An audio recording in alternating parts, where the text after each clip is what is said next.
Said you were a Mark Twain A fan. party once, and I was a little well, no.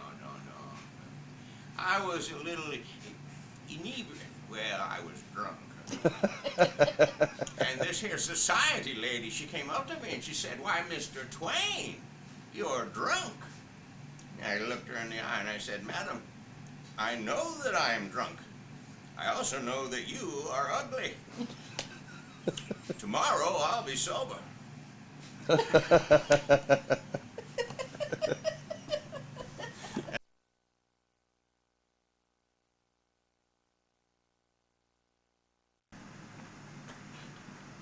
have recently been made director of an accident insurance company.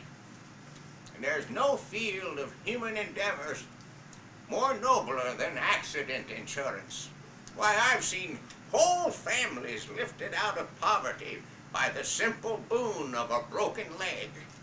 And there's nothing so seraphic as the look that comes across a freshly mutilated man's face as he feels in his vest pocket with his remaining hand and finds his accident ticket safe and secure.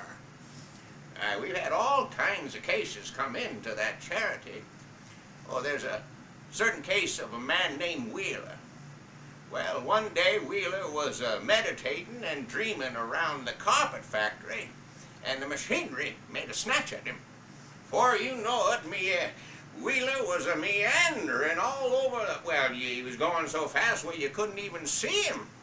Only hear him whiz as he went by. Wheeler got wove up into 39 yards of the best 3-ply carpeting. Oh, his widow was sorry. She was uncommonly sorry under the circumstances, which were unusual. She bought the whole piece. Well, she set about to give him decent and honorable burial, but she couldn't bear to cut him. So she laid him out lengthwise. Set about to buy him a tunnel, but there weren't any tunnels for sale.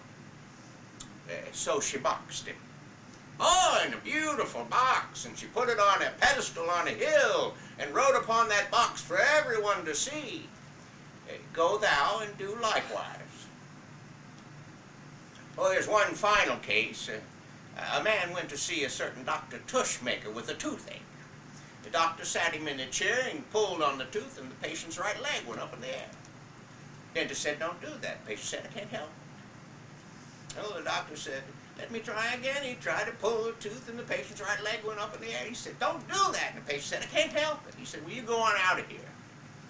And during the interim, the dentist created a device combining the properties of the wedge, the lever, the screw, and the inclined plane. End of the week, the patient came back, sat down in the chair, one turn of the crank, and his whole skeleton was extracted. They had to send him home in a pillowcase.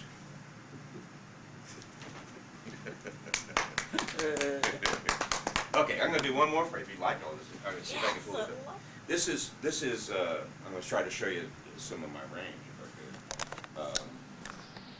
It's been a while for this one too.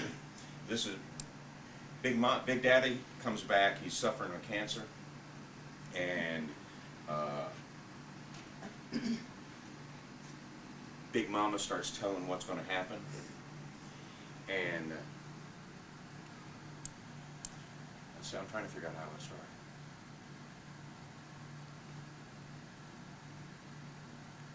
And she says something, and he yells at her, and she says, "Big Daddy, you don't mean that." And then he says, he then lays down the law, and then he's hurting from cancer, but he's just refusing to say that he's going to die. And he says, you say the line, "Big Daddy, you don't mean that." Big Daddy, you don't mean that. Oh, yes, I do. I do mean it. For 3 years now, you've been gradually taking over. Bossing, talking, sashaying your butt around this place I made. I made this place. I went to work when I was 10 years old, and I went to work in the field like a nigger in the fields. And I rose to be overseer of the old straw and Okalo plantation. When Jack Straw died, I became Okalo's partner, and the place got bigger and bigger and bigger, and I did all that myself with no goddamn help from you. And now you think you're just about to take over. Well, I'm just about to tell you, you are not about to take over. You're not about to take over a goddamn thing. Is that clear to you, Ida? Have I made myself perfectly clear? Now blow out the candles on the goddamn cake. Purse up your lips and blow out the goddamn candles on the cake. And then she goes out and says, oh, Big Daddy, oh, Big Daddy, oh, Big Daddy, I loved you, I truly did. And Big Daddy said, yeah, wouldn't that be funny if that was true?